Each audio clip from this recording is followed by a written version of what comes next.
Hit TV YouTube channels లో మీ వ్యాపార ప్రకటనలకు మరియు ప్రమోషనల్ ఇంటర్వ్యూస్ కోసం వెంటనే సంప్రదించండి. సార్ ఈరోజు ఆంధ్ర రాష్ట్రంలో అసెంబ్లీలు అనేవి జరుగుతున్నాయి. జగన్మోహన్ రెడ్డి గారికి కేవలం 11 సీట్లే ఇచ్చారు. వాళ్ళు అసెంబ్లీ రాకుండా ఢిల్లీలో ధర్నాలు చేస్తున్నారు. వాళ్ళు ప్రతిపక్షంలో ఉండాలి కానీ ఆయన ఉండలేక ఢిల్లీకెళ్ళి ధర్నాలు చేస్తున్నారు. కట్ చేస్తే అదే ఈరోజు ఆంధ్ర రాష్ట్రంలో బీభత్సమైన వర్షపాతం నమోదవుతున్నాయి కాబట్టి వరదలు అనేది బీభత్సంగా అవుతున్నాయి.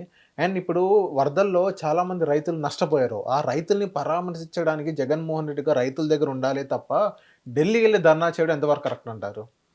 మీరు ఒక విషయం జగన్మోహన్ రెడ్డి ప్రతిపక్ష పార్టీగా ఉండాలంటున్నారు. జగన్మోహన్ రెడ్డి ప్రతిపక్ష పార్టీ హోదా ఇంకా రాలేదు. ఒక ఎమ్మెల్యేగా ఉండాలి, ఒక పార్టీ నాయకుడిగా ఉండాలి, ఆతో పాటు మిగతా వాళ్ళు కూడా ఉండాలి. ఎంతమంది అవైలబుల్ అంతమంది ఉండాలి కదా. కనుక ముందు ఆ మాట తీసేద్దాం, ప్రతిపక్ష నాయకుడు అనే మాట తీసేద్దాం. ఇక్కడైతే ఎప్పుడైతే ఓడిపోయారో ఎవరైనా సరే ఓడిపోయిన వాళ్ళు ముందు వెళ్ళాలి. పాలక వర్గం వాళ్ళ షెడ్యూలు చూసుకొని వస్తారండి. ఓడిపోయిన వాళ్ళకి ఏం పని లేదు కదా. వెళ్ళి అక్కడ ఉన్నటువంటి సంబంధ ప్రధానికాన్నేమో మళ్లించడము, తాత్కాలికంగా భోజన సదుపాయాలు చూడడం, తాత్కాలికంగా ఏదైనా కమ్యూనిటీ హాల్స్ ఉంటే దాంట్లో పెట్టడం, దేవాలయాలు ఉంటే దాంట్లో పెట్టడం, ఇట్లాంటి సభా కార్యక్రమాలు చేస్తారు. కానీ అది ఏం కనబడలేదు, ఆ వరదలాన్ని కనబడలేదు మాట అది. అయితే ఇంకోటి పూర్వ చరిత్ర కూడా ఉంది. మీకు హుదూద్ తుఫాను వచ్చినప్పుడు ఇదే పెద్ద మనిషి చాలా మాటలు మాట్లాడారు కానీ అక్కడికి వెళ్ళలేదు ఒకసారి కూడా. అదే చంద్రబాబు నాయుడు 15 రోజులు ఉండి హుదూద్ తుఫాన్ అంటే ఏమిటి, చెట్లు అన్నీ మొత్తం పొలాలు, ఇళ్ళు వాకిళ్ళు మొత్తం కొట్టుకుపోయి చాలా భయానకమైనటువంటి తుఫాన్ అది. 15 రోజులు ఉండి సేవ చేసి ఇక్కడికి వచ్చాడు. తర్వాత ఈయన రంగంలో ఉన్నప్పుడు తిత్లీ తుఫాన్ వచ్చింది, దానికి కూడా ఆయన వెళ్ళలేదు. ఎక్కడో హోటల్లోనో ఎక్కడో ప్యాలెస్లోనో కూర్చొని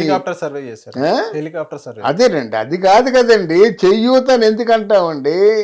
మేము మిమ్మల్ని నాయకుడిగా ఎన్నుకున్నప్పుడు మీరు అక్కడ 10 రూపాయలు మనీ ఆర్డర్ పంపిస్తే మీరు నా నాయకుడు కాదు. ఆపద కాలంలో వచ్చి చెయ్యి పట్టుకొని డోంట్ వరీ ఉన్నాను అన్న భుజం తట్టినట్టయితే నాయకుడు మీరు. ఎక్కడి నుంచి మనీ ఆర్డర్ పంపించారనుకుంద ఎవడుంది 1,00,000 ఎవరో పంపిస్తారు, ఎవరో చేస్తారు. పుణ్యం కావాలనుకున్న వాళ్ళు అందరూ చేస్తూనే ఉంటారు. చూడండి పుణ్య కార్యక్రమాలు ఇవి. ఇప్పుడు ఇల్లు వాకిలిపోయి తల బాదుకుంటుండగా ఏ దేవాలయంలోనో ఏ కమ్యూనిటీ హాల్లో ఉంటే వాళ్ళందరికీ భోజనాలు ఉండాలి, చేయాలి. ఎందుకు చేయకూడదు? అటువంటిప్పుడు తిరుమల తిరుపతి దేవస్థానం లాంటిది కూడా ముందుకు పూనుకోవాలి. కొత్త విషయాన్ని చెప్తున్నాను. అన్న సందర్భం చేస్తున్నారు కదా, అన్న వితరణ చేస్తున్నారు కదా, మూలధనం చాలా ఉంది కదా. ఆ మూలధనాన్ని ప్రభుత్వ యంత్రాంగం ఎత్తుకుపోతుంది కదా ఏ రోజుకి ఆ రోజు. అది ప్రజలకు ఎందుకు పెట్టకూడదు? ఇట్లాంటి కెలామిటీస్ వచ్చినప్పుడు ఎందుకు పెట్టకూడదు అని కూడా ఒక మనవి చేస్తున్నాం. అది దానికి మొదటి నుంచి లేదు, ప్రజల్ని ఆదుకోవడం అంతా ఏమి లేదు. ఆయన మాటలు వేరు, చేతలు వేరండి. ఆ నవ్వు వేరు, నవ్వు వెనక ఉన్నది వేరు. కానీ ఇప్పుడు నిజాలు తెలుసుకుంటాడు. ఈ where is Roja, where is Kodali, where is Vallabhaneni Vamsi, where is Anil Kumar Yadav, where is పేరు నాన్న వచ్చాడేమో తెలీదు, చూడాలి ఇంకా. మరి వీళ్ళందరూ ఉన్నారు కదా, వీళ్ళందరూ కనబడటం లేదు. ఇప్పుడు రోజా కనబడటం లేదు, విడుదల రజనీ కనబడటం లేదు. ఆ విడుదల రజనీ రోజా ఇద్దరు కూడా ఇద్దరు 2 కళ్ళు కదా, చాలా నమ్మకమైనటువంటి శిష్యులు కదా. అందువల్ల వీళ్ళందరూ ఏమిటి, ఇది యథార్థం.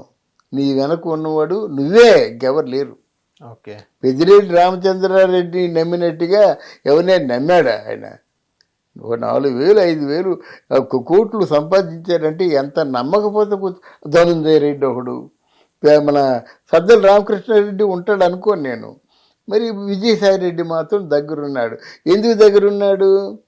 ఆయన మీద బాంబులు పేలుస్తున్నారు. ఇప్పుడు బాంబులు పేలుస్తున్నారు. ఏదో ఒక బిడ్డకి తండ్రిగా నిరూపణ ఇవాళ రేపో కాబోతుంది. అందులో బయటపడాలంటే అందరు గుడ్ లుక్స్లోనూ ఉండాలి. తలో మాట వేస్తే కానీ కాపాడుకోరు కదా. ఇలాంటివి రాజకీయ ఆలోచనలు ఉంటాయి. అది ఖచ్చితంగా అదే అని చెప్పలేను కానీ పెద్దవాళ్ళ తాలూకు బ్లెస్సింగ్స్ ఉండాలి కదా. Thank you sir. Thank you అమ్మా. హిట్ టీవీ యాప్ ని డౌన్లోడ్ చేసుకోండి. ఇందులో short news, live news, entertainment movies అన్ని అవైలబుల్ గా ఉన్నాయి. Please download Hit TV app. Hit TV app. Hit TV యాప్ని ఫ్రీగా డౌన్లోడ్ చేసుకోండి.